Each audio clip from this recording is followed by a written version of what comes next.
अवधूत चिंतन श्री गुरुदेव दत्त श्री स्वामी समर्थ. बघा, मी आत्ताच तुमच्यासोबत व्हिडिओ शेअर केला होता की धनत्रयोदशीला किती महत्त्व आहे आणि त्या दिवशी आपल्याला कुठल्या महत्त्वाच्या वस्तूंची खरेदी करायची आहे. यासोबतच धनत्रयोदशीच्या दिवशी कुठल्या वस्तूंची खरेदी करायची नाही आहे हे सुद्धा तितकंच महत्त्वाचं आहे. कारण हा दिवस खूप शुभ आहे आणि अशा शुभ दिवशी आपल्याकडून काही चुका होऊ नये याची आपल्याला काळजी घ्यायची आहे. धनत्रयोदशीच्या दिवशी बघा, बरेचसे लोक बरीचशी खरेदी करत असतात. मग त्या खरेदीमध्ये आपल्याला कसं आहे, आपण समजा बाजारात गेलो, गावात गेलो, तर आपल्याला काय वाटतं की हे दिसलं ते घेऊन टाकू, ते दिसलं हे घेऊन टाकू, असं आपल्याकडे होतं. तर मग कधी कधी काय आहे की घेण्यामध्ये चुकून काही वस्तू ज्या आहे त्या आपल्याकडून घेतल्या जातात.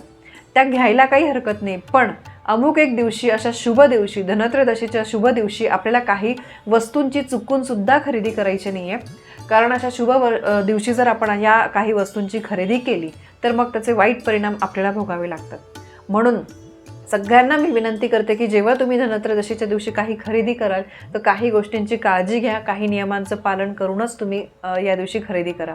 धनत्रयोदशीच्या दिवशी आपल्याला धन्वंतरी देवतांची पूजा करायची आहे. यासोबतच संध्याकाळी यमदीपदान करायचं आहे आणि यासोबतच ज्या माता लक्ष्मीला प्रिय अशा वस्तू आहेत त्या आपल्याला घ्यायच्या आहे. अगदी सोप्या सोप्या, साध्या आणि स्वस्त अशा वस्तू मी तुम्हाला सांगितल्या आहेत, तर त्या नक्की घ्या. जमतील तेवढा घ्या, एखादी घ्या, हरकत नाही, पण घ्या. आता बघा, दुसरी गोष्ट म्हणजे शॉपिंग करताना आपण जेव्हा बाहेर जाऊ तर त्यावेळेस आपल्याला धनत्रयोदशीच्या दिवशी काही धारदार, टोकदार वस्तू ज्या आहेत त्या आपल्याला घ्यायच्या नाही आहे. जसं की बघा, चाकू, सुरी, कात्री, त्यानंतर सुई, अशा ज्या गोष्टी आहेत त्या आपल्याला धनत्रयोदशीच्या दिवशी अशा वस्तूंची खरेदी करायची नाही आहे. बघा, तुम्ही दुसऱ्या कुठल्या दिवशी घ्या, हरकत नाही, पण धनत्रयोदशीच्या दिवशी तुम्हाला अशा वस्तूंची खरेदी करायची नाही आहे. यासोबतच बघा, काचेच्या वस्तू, म्हणजे काही काचेची वस्तू तुम्ही घेणार असाल तर काचेच्या वस्तूसुद्धा या दिवशी घेणं शक्यतो टाळा. यानंतर काळे वस्त्र, या दिवशी काळे वस्त्र घालणं पण टाळा आणि काळ्या वस्त्रांची खरेदी पण करू नका. या दिवशी बरेचसे लोक नवीन कपडे घेतात, तर तुम्ही कपडे घ्या, पण त्यामध्ये शक्यतो काळे वस्त्र जे आहे, काळ्या रंगाचे कपडे घेऊ नका. कारण आपल्याला माहिती आहे, काळ्या रंगाचे कपडे जवळपास सगळ्याच पूजांमध्ये काळे कपडे जे आहे ते अमान्य असतात. अगदी बोटावर मोजण्या इतक्या एक दोन पूजांसाठी काळे कपडे जे आहे ते मान्य असतात. बाकी कुठल्याही पूजेमध्ये काळे कपडे घालत नाही. सणासुदीच्या दिवशी पण आपण काळे कपडे जे आहे ते घालत नाही. फक्त संक्रांतीचं त्याचं महत्त्व पण वेगळं आहे, त्याच्यामागे कारण वेगळं आहे, म्हणून संक्रांतीच्या दिवशी घालतात. ठीक आहे, या महत्त्वाच्या काही गोष्टी आहे. यानंतर दुसरी गोष्ट म्हणजे लोखंड जे आहे ते आपल्याला घ्यायचं नाही आहे. या दिवशी तुम्ही सोने, चांदी, पितळ, तांबे हे काहीही घ्या, पण लोखंड घेऊ नका. कारण बघा, बरेचसे लोक या दिवशी भांड्यांची खरेदी करतात, तर मग त्याच्यामध्ये तुम्ही लोखंडाची कढई वगैरे, या लोखंडाचा तवा, या गोष्टी घेऊ नका. कारण लोखंड हे शनिदेवांना प्रिय आहे आणि धनत्रयोदशीच्या दिवशी आपल्याला धन्वंतरी देवता, माता लक्ष्मी यांची सेवा, यांच्या प्रिय गोष्टी घ्यायच्या आहे. तर त्यामुळे या दिवशी आपल्याला शक्यतो लोखंडाच्या वस्तूंची खरेदी करायची नाही आहे.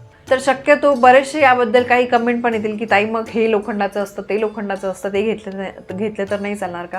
पण या काही नियम आहेत, हे मी स्वतः नाही सांगत आहे, कुठेतरी हे शास्त्रामध्ये लिहिलेलं आहे आणि ती माहिती मी तुमच्यापर्यंत पोहोचवते आहे.